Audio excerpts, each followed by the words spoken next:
Hello all, welcome back. So in the last video, we have seen the linear regression using gradient descent, that is the theoretical part, where we try to understand what exactly is linear regression, right? The equation of linear regression, that is y is equal to mx plus c. And then we have understood that the main idea of linear regression is to find out the best value of m and c. That is already we will be having the y value and the c, obviously the x value. Sorry, we'll be having the x value, that is your input, and our target is to identify the y value. So we need to get the best m and c value, right? So in that way, we have seen the actual concept of linear regression and understood how exactly we will be calculating or will be finding out the m value, right? So we talked about a concept called as gradient descent, which uses the differentiation concept, right? And using that particular differentiation concept, we are trying to find out the range of the rate of change of y, rate of change of e with respect to m and c. So in that way, we were trying to update the m and c value. So we understood the entire step-by-step procedure of gradient descent. That is, we understood that we start with a random point m and c, and we find out the slope of that particular point. So slope of that particular point where it is minimum, right? So we understood that differentiation will be helping us to find out a slope at minimum, slope of a curve at a minimum, right? So then we were trying to update the m and c value, which will be trying to reduce, will be trying to converge and find out the minimum point, right? So this is what we have discussed in the last session, and finally we derived a equation, right? With all our derivations, we have derived a equation where we were able to identify this dou e by dou m, that is this particular value, and dou e by dou c, this particular value. And finally, we were able to update the MNC value to get a best MNC value at the minimum point, right? So if you have missed this particular video, just check out this playlist. You'll be having the last video where we have discussed the entire derivation of linear regression. So in this particular video, we'll try to implement this particular derivation, whatever we have done, and implement the linear regression using gradient descent by using your Python, by taking a sample data set. Okay, so let's go. So here I've taken a sample data set, that is salary underscore data.csv. This particular file is present in this particular file and code is present in your description, in the description. So just check out the link and get the data set and the file. So yeah, so as usual, first I'm importing all the libraries which is required for our process, that is pandas, numpy, and matplotlib, and cbun. And also we are using a library called as random, because in gradient descent we clearly know that we will be starting at a random point, right? We will be starting the mnc value at the random point. So I'm just importing the random library. Then we are reading a data set, that is salary underscore data.csv, right? So this is the data set where we are trying to predict a salary of a person based on years of experience. Here it is a very small sample data for our practice purpose. And here I've created a sample scatter plot, which is showing the salary versus experience graph, where you can clearly see that salary is clearly having a good linear relationship with years of experience. Means the more with more years of experience, the salary is linearly increasing, right? So you can also create a cbun scatter plot, which will be helping us to do more better plot. So yeah, so here you have the labels and everything, which will be more visually perspective. And finally, we can proceed with building a linear regression model using gradient descent here. So as usual, first, as we know that years of experience is our input, that is x value, I'm just taking this particular years of experience in a variable called as x, and the salary in the variable called as y. Okay, so we have two variables x and y, which is divided into years of experience and salary. So I'm just doing a simple train and test split by using your sklearn model selection package. I'm just importing the train and test split, and I'm just splitting into x train, x test, y train, and y test. Okay.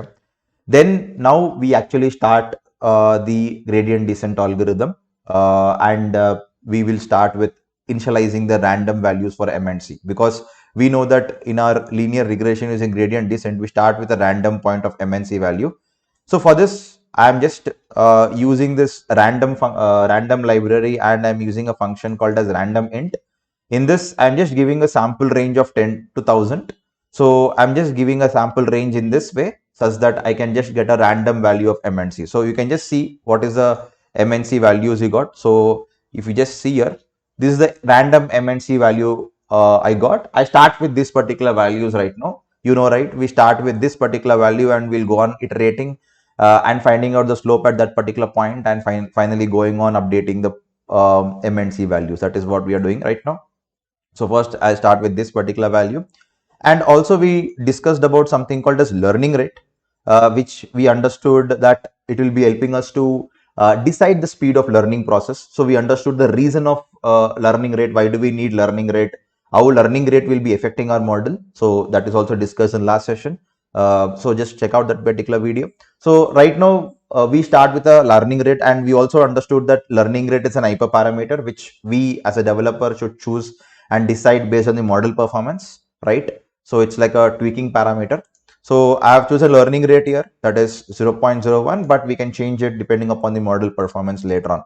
Okay. And also, as we understood that gradient descent is an iterative algorithm. You'll go on repeating the steps continuously, right? And we understood that this particular step 2 and 3 will be repeated until convergence, right? Until convergence. So right now, it is difficult to get a minimum point. I mean, it will take some time to get a minimum point. So what we'll do is we will set some threshold value, that is we call it as iterations. We go up to specific iterations and we stop there. Okay. So if your error is getting minimum before that iterations, that's well and good. But yes, we will choose a threshold iterations. That is nothing but the number of iterations. So how many iterations you want to go? Because it's an iterative algorithm, so how many iterations you want to go, that is nothing but number of iterations. I'm going for up to 1000 iterations with a learning rate of 0.01, and this is the MNC value. Cool. And also I'm just taking the length of the training data, that is xtrain. I'm just converting into float. So why do we use n? Because what is the reason? Because if you just look at the formula which we have derived in the last session, you can see here we are using minus 2 by n, right? In this particular formula, minus 2 by n, and we clearly know that n is nothing but the number of data points, right? The length of the data. So that is what I'm just taking here. I'll be using this n in my formula. So that is the reason I'm using n here. Of course, if I want to abbreviate this particular statement, if you want to get the actual idea of this particular formula, of course, n becomes your number of observations. N is nothing but number of observations, right? And your xi is nothing but your x data, that is your train data, and y actual, that is xi is nothing but your train input data, right? And y actual is nothing but your actual values of y, that is your train output, we can say, or we can say y train, right? Y train. And y pred means the predictions from your model, right? That is nothing but yx plus c, sorry, y is equal to mx plus c predictions, right? So these are the main things you should understand. Now using this, let's build the model. So as we know, it's a iterative procedure, like iterative steps. So we should use a loop, right? Obviously in Python, if you want to do any kind of iterations, obviously we'll be using loop. So I'm using a for loop here. So I'm just saying, first, before that, I'm just importing a particular function called as mean squared error from sklearn metrics package. Because I need to calculate error at each iteration and I want to calculate the model performance. So I'm just using mean squared error. Already we understood about what is mean squared error in the last session. That is nothing but y summation of I is equal to 1 to n, y actual minus y pred whole square divided by n. This is our average error between your actual and predicted value. And ultimate goal of your linear regression is to minimize this mean square error. That is what we understood. And this is the graph is nothing but the y is equal to x square equation. That is what we understood. Cool. Now let's proceed and let's start the iterations. So you can see here, first I'm taking the for loop. I'm just saying for I in range of iterations. So I'm just going up to 1000 iterations because we know iterations nothing but 1000 right now. Now I'm first calculating the y pred value, right? So I'm just saying y pred train is equal to mx plus c. We know the formula of linear regression is equal to mx plus c, right? So m already we have started with a random point, right? 769, something like that. So m into x, that is your x train plus c, right? So from this you'll be getting the y value, right? You'll be getting the y pred value. Already you have the y value, that is your y train, actual y value. You're trying to get for this particular x train and for random MNC value, okay? For random MNC value. And for this particular x train, what is your predicted value? That is what I'm getting right now. Now what I am trying to do, I am calculating the derivatives. So we know that we will be calculating the derivatives, right? That is dE by dm and dE by dC. dE by dm is what? Minus 2 by n, summation of I is equal to n, xi, that is your x train, into y actual minus y prod, right? So exactly same formula, whatever we derived in the last video, exactly same formula, you can see it here. So it is nothing but minus 2 by n into sum of, because summation is nothing but sum of, right? Summation we have here, that is nothing but sum of, so sum of x train. So your xi is nothing but your x train into y train minus y pred train. So y train is our actual value minus y pred train. You're trying to calculate the error. So this is the formula for dE by dm, right? dE by dm. The same way we are calculating for dE by dC, right? For dE by dC, we clearly know that you'll not be having this xi, because from the last session we have understood that derivatives, when you're deriving a derivative, this xi will not be getting in this particular dE by dC. There is no xi, but you'll be having minus 2 by n into y actual minus y pred, right? So exactly same way you can see minus 2 by n into summation of y train is nothing but your y actual minus y pred train. So in this way you got dE by dm and dE by dC. Okay. Then what we want to do, we want to update the MNC value, right? So the next step was to update the MNC value. That is, you should calculate the new M and C value from the old MNC value. So new M value is equal to the old M value minus learning rate into dE by dm, right? And the old C value, new C value is equal to old C value minus learning rate into dE by dC. This was the formulas which we derived, and we understood what was the main concept behind this particular formula also, right? So exactly same thing you can see here. I'm just saying my new M. Of course, I'm not taking a new variable for M. I'm using the same variable itself, but I'm updating the M value, right? So new M value is equal to, just trying to update the M value, right? So new M value is equal to your old M value minus learning rate. Already we have initialized my learning rate as 0.01. Learning rate, guys, you can change it depending upon the model performance and depending upon how is your model learning. You can actually change your learning rate, but right now it is 0.01. So learning rate into d by dm, whatever derivative for m we have calculated. And the same thing goes for c. C is equal to c minus learning rate into dm. So in this way, you're trying to update the, based on the error and based on the derivatives, using the gradient descent concept, you're trying to find out the best MNC value. You're trying to update the MNC value, right? Okay, cool. We updated the MNC value. After that, what I'm trying to do is at each iteration, I'm trying to find out the error by the model. Okay. So what I'm trying to do, I'm calculating something called as mean squared error between the y train and the y pred train. Y train is nothing but your actual value, right? Y train is nothing but your actual value, and y pred train is nothing but the predicted value from your model, that is your MNC value. So whatever MNC value I have updated, what is the mean squared error for that? I'm calculating for that, and I'm just also calculating something called as root mean squared error, because we clearly know that mean squared error is a magnified form, right? You'll be getting a squared error. You'll not be getting the actual error, because what you're doing in mean squared error, you're doing y minus y at whole square, right? And we also understood that we apply square because square can be easily differentiable, right? So in order to get a proper understanding of our error, we are converting into square root, means we are cancellating that particular square by applying square root, and we call it as RMSE, root mean square error. So I'm just printing the iteration number, the mean squared error value, and the RMSE value for every iteration, right? Finally, after entire iteration is done, I'm printing the final MAC value, that is your error, and also the final M and C value, that is your slope and the constant value, right? So this is how the entire gradient descent algorithm works. Okay. So let me run this code and show you how exactly it happens. So it will go on continuous up to 1000, and it will try to find out the update the M value continuously. So you can also see live how exactly it is updating. So I'm just running this code. So you can see here it is going on iterating up to 1000. So you can see at every stage, you can see that here the RMSE and MSE started with this particular huge value. You can see the RMSE, MSE will be always huge because it's a squared value. If you just look at the RMSE, it is approximately 18,000 here and approximately 77,000 here at the first iteration, with a random value of M and C, of course.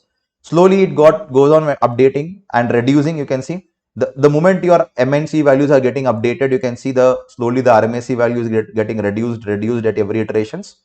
and now it became 7,000, then now it is 6,000, 5,000. You can see slowly it is getting reduced for every iterations, right? So slowly it is going on reducing, and finally at the 1000th iteration it is around 6,000, right? From 77,000 we were able to reduce the RMSE to 6,000. The final RMSE is around 6,000, right? So that's a good thing. And the M value is approximately 9,000 and the C value is approximately 25,000, right? So this is how you can actually apply your gradient descent and get the best MNC value and also the MSC. Of course, here you can do a lot of tweakings. You can change your learning rate. You can change your number of iterations. That is what the parameters are. As a developer, you have an option to change your learning rate, number of iterations, and all those things. So that is our next further goal. But yes, this is a basic algorithm and basic things, whatever you got. And obviously, from this MNC value, we can say that we already learned in the last session that M is something which will be helping us, which is nothing but slope, right? Which tells us what is the change in the Y, what is change in Y with respective unit change, 1 unit change in X. So as we're talking about salary versus experience, I can say that change in salary for every 1 year increase in experience, because our units are right now 1 year, right? So what is change in salary for every 1 year in experience, 1 year increase in experience? So we can clearly say that, okay, for every 1 year, means for every 1 year increase, I will be getting, or we will be getting a increment of 9,000, or the salary will be changing by 9,000. So that is what we can say from this particular data. So it's like a predictive analytics. You can understand how is your data and what can happen in your future, right? So change in salary for every 1 year increase in experience, followed by the C value. Obviously, we understood that C is also called as Y intercept, right? Y intercept, which is nothing but what is the value of Y when X is 0. When X is 0 in the sense, obviously when you're fresher. Same thing we are learning here. So you can see right now the C value is 25,000, which tells us that yes, yeah. So C value is approximately 25,600, which tells us that yes, it is it is talking about what is the initial salary, approximate salary of a fresher, right? When there is no experience, when X is 0, right? So in that way we can get the MNC value. Now let's assume I want to predict for the new person. Let's assume we are having a 20 years experience person. I want to find out its salary. So okay, so I'm just taking this particular 20 year.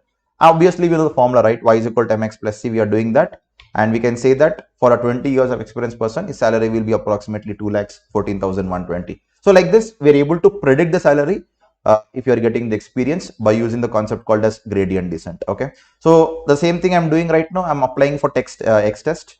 I'm getting the YPRED and also the Y test. The YPRED is our predicted data by your model for the test data, and the Y test is our actual data. And yes, from this you can also calculate the performance, auto score, accuracy, everything. Sorry, auto score, root mean squared error, everything, right?